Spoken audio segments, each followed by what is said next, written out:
not involve him in the last game.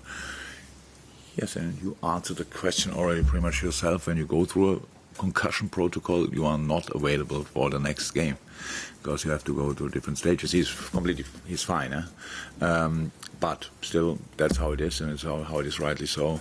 You have to go to different stages, and that means he is available for non-contact training on Monday and full contact training on Tuesday, if everything goes well until then. And that's what we expect, because he was actually yesterday already good. We saw the impact that Darwin made when he came on the substitute the other night. It's 5 goals in his last 7 now, and he seems to be someone who seems more certain of himself, more sure of his role in the side, and that confidence and the progression seems to be improving week by week. I mean, what difference are you seeing in him at the minute in his all-round game? Yeah, big steps, and still space for improvement because the boy is an incredible package. But you could see immediately he's a real threat in the finishing area, involved in a lot of things. That's why you then realize how few big chances he missed. Imagine he would have scored from them as well. So he's involved in pretty much everything. He's always an option to pass to cross the ball, to these kind of things. He came on, didn't play extremely long, but involved in both goals, which is good. And yeah, so big steps, absolutely. The season so far has been contrast. So you look at your 5 consecutive wins in the Champions League. You've beaten the form team in Europe in midweek. You've beaten City twice this season as well. When you take all that into account, how big a moment do you feel this is in the season? Because you've got the opportunity to follow up a win the way you bounce back from those 2 defeats in the Premier League. You've got the chance now to close the gap on Spurs to 7 points, and it feels like it could be a big moment, a big opportunity to build a little bit of momentum going towards that international. Yeah, big game for us, massive game for us, and it's difficult as well. Spurs away. Yeah, everything you said is right. So I didn't count now the points distance between us and them, but it's we cannot be picky with opponents and games, and where we want to get points, we have to go for it, definitely. But it's difficult. We all know that Tottenham is a side that's well organized, defending extremely high level. So. And counter-attacking is a massive thing. Now, the last 2 games, we had to chase the game, and we saw the offensive power as well. So I think Spurs it's a good moment. So they had turned now 2 important games around the last minute, and especially the last one was a really big one for Tottenham. And so we are prepared for a confident, strong opponent. Tottenham was your first ever game, I think, wasn't it, for Liverpool? You've done relatively well against them over the last, I think you've been beaten in 9 now. So that one before the 9, that was the game at Wembley that seemed, it doesn't feel like it's a million miles away maybe from now in terms of good Champions League games either side, and then maybe it's a blip, and then it seemed to be around that time. Can you see any similarities from that sort of period to now in terms of doing really well and then a blip, and then just to put things into perspective? You mean when we lost 4-0? 4-1 at Wembley. Oh, 4-1. And Mo scored. Mo scored, yeah. The first half. One of the 400 goals he scored against Tottenham in a 4-1. Yeah, I took Dejan off. You had that really research, huh? But I remember that as well, by the way, because I had Dejan the next day in the office. I asked him to come in until he knocked on my door. Thank God I cannot feel anymore what happened 4 years or whenever it was ago. But the situation, what we have is, so like we see what we are capable of doing in specific ways, really big games, good games, stuff like this. But then it's a lot of games, and we have to always to frig a little bit who can play again, who is not aware. But it was never now like, yeah, same lineup again. Come on. let's go from here. So I don't think we had that chance a lot of times, these kind of things. So that's why it's probably, but I can't remember that what was around this game, to be honest. But it's like this: if you are not consistent, then there's always a reason for it, and very often it's a reason with availability. Who can you play? How often can they play? Blah blah blah. All these kind of things, and that's one, not the only, but one of the reasons why we are not consistent. If it was that time as well, then there are similarities. If not, then not. So we are. The problem is with if you to explain wins. It's really easy because nobody listens really, because everyone's in a great mood and it's like you're just smiling and it's good shape. Explaining when you lose is much more difficult because each word is really important, but it's that you cannot, or at least I don't have 5 million different words for it. If you want to get out of something, you first have to get through it. And that's where we are. So, and it might take time, but it doesn't mean we don't say now, Tottenham is too early for us to really show up already. No, it's not. We are there. We go there and want to be at our best 100%. But sitting here now and being 1,000% convinced, yes, and we will.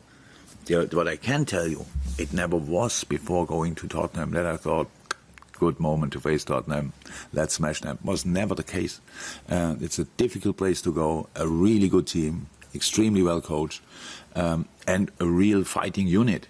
So there are no friendly games against them. Antonio's on his toes, on the sideline. The players are in challenges and blah blah blah, all these kind of things. So it will be a tough one. But that's what we actually all want. It's like a Champions League game in the Premier League. And that's how we will approach it. You know, in terms of when you said nobody listens when you win, do you mean us? Yes. Yeah. You can now say you generally don't. And does that mean you have to be more careful in terms of what you say with every word, or? I cannot. No, not careful. I'm not sure if I should be more careful. No, it's not about that. It's just like I can imagine that people in a phase like this, it takes a bit longer. So always the same, fighting and doing this and again and these kind of things. Yeah, sorry.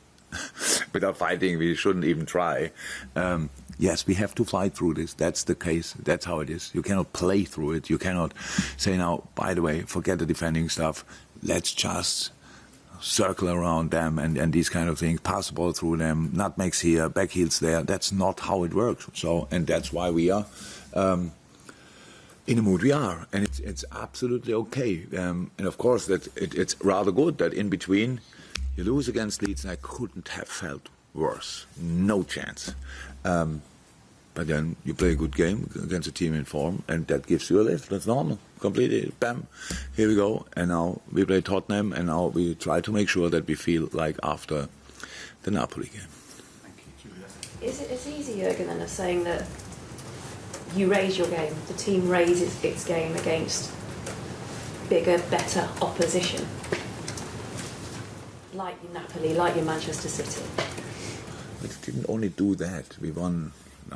Bournemouth is doing, thank God, really well after that. But we won 9-0 against Bournemouth and against Rangers. It's not only then.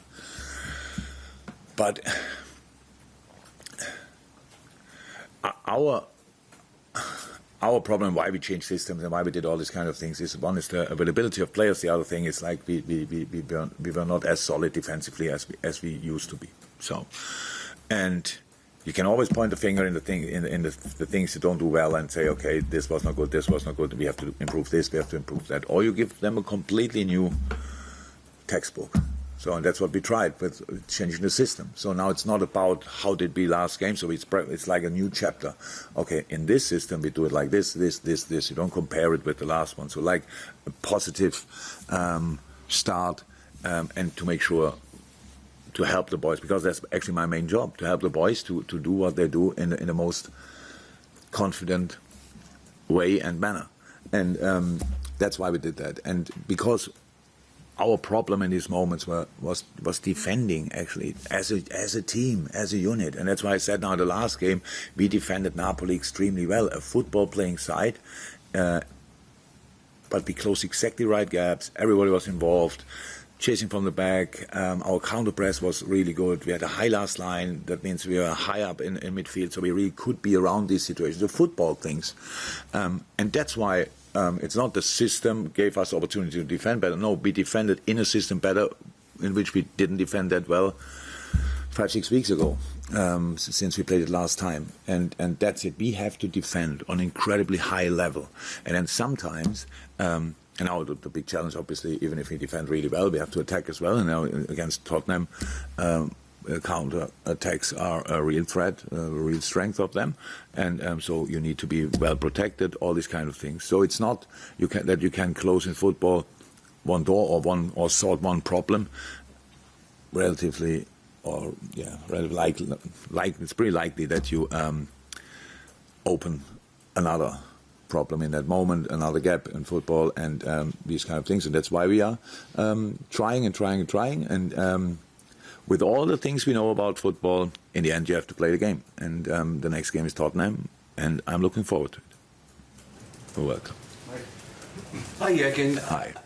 Different competition, I know, but how much of a step forward was that defensively to get a clean sheet against Napoli? I know in some terms it was a dead rubber. But in terms of... This game didn't look for a second like a dead rubber. No, I mean, in solving the defensive difficulties that you've had from the start of the season. No, it's margins. It's margins. We didn't concede a goal in that game for, what was it, an armpit? Yeah. So, look, that's how it is. It's the difference between not conceding is sometimes armpit. So that's how it is. I don't know. It's not that I think we defended in the best possible way, but it was a set piece.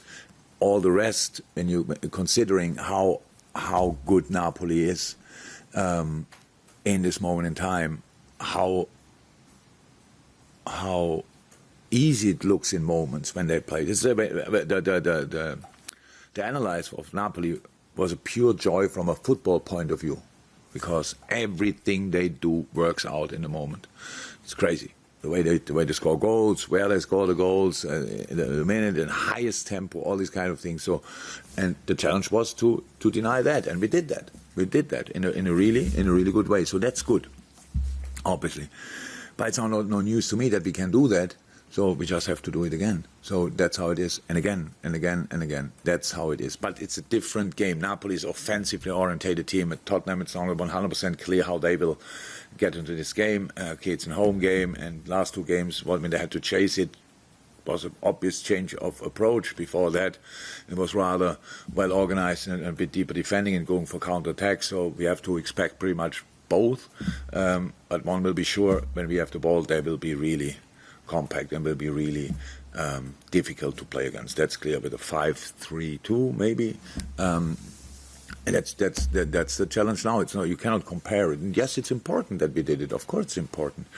And again, the game didn't look like for a second like a dead rubber. Both teams really went for it. It was really intense, and that's what I liked about it, because it could have been a boring 0-0, and even as long as it was 0-0, it was not boring.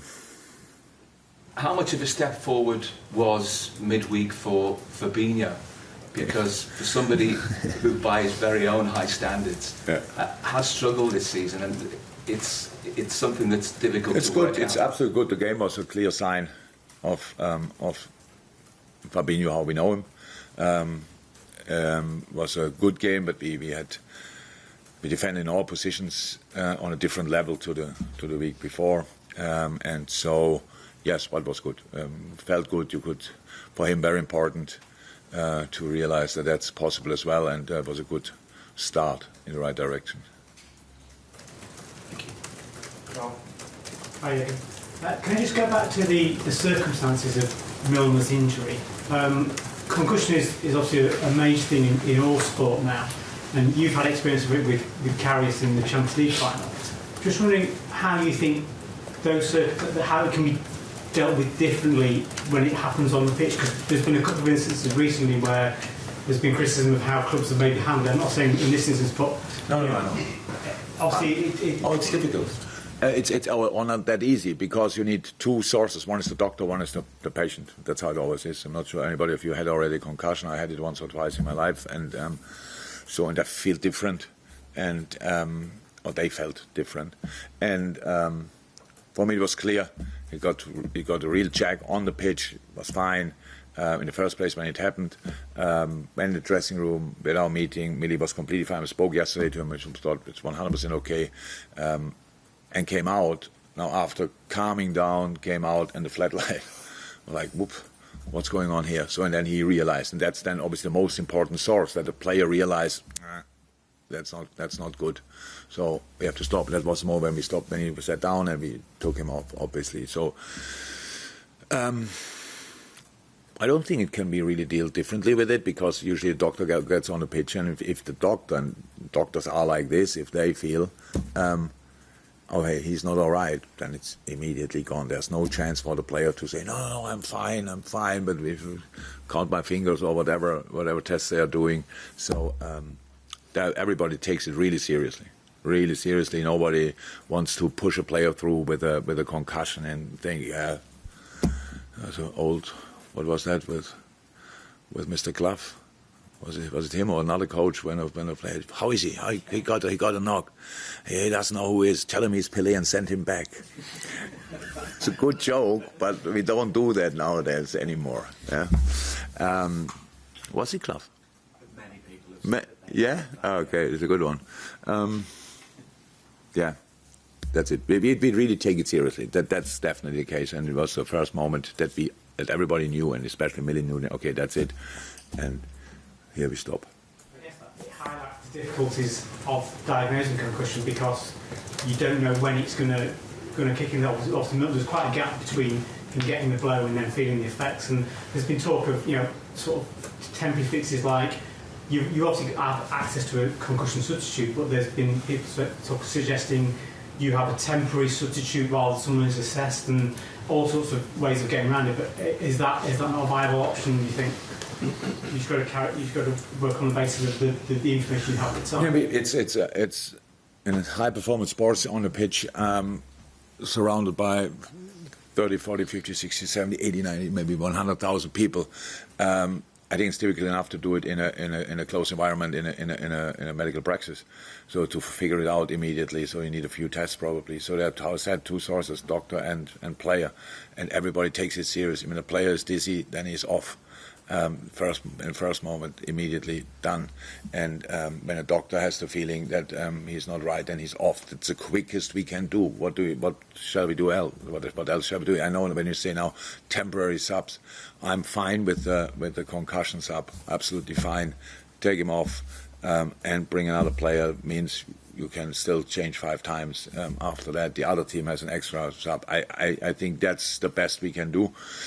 About when you say now, it takes quite a while between getting the concussion and that is really kicking in. I'm not sure 15 minutes is then the time to wait for. So then people tell you after an hour it kicks in. That's, I think, how we do it is the right way.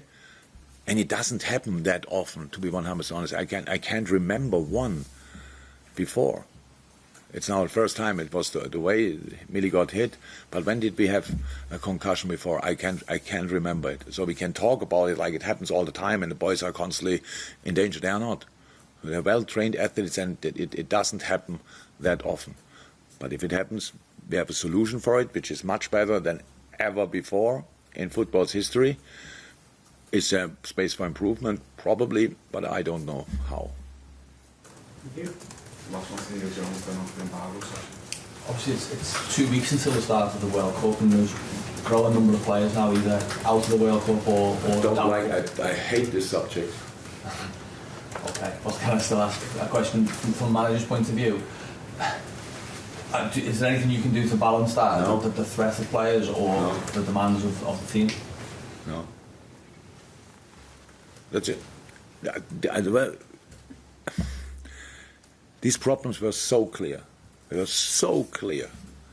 And nobody mentioned it for one time until 3-4 weeks before the World Cup.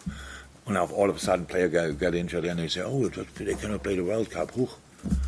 So this specific problem that players who got late injured in a season and can't play the World Cup is not new. So after a long season, it happens everywhere in the world. But now, starting the World Cup a week after the last game, that's a bigger risk. Crazy. Nobody cares about us, how we deal with it. And you ask me all the question, and if I give you all the answers and these kind of things, what do you think what I shall do? Ask the players before Southampton or now before Derby, really want to play? So, yeah, but what's the situation? Asking a question is one, but we are all guilty, and you more than I am guilty, for letting it happen.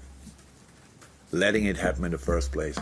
And now it happened. Now we have the situation, and that's it, and we have to go along with it. And for the players who get injured and cannot play is a disaster. But how can we change that? On the Marvel section, I think it's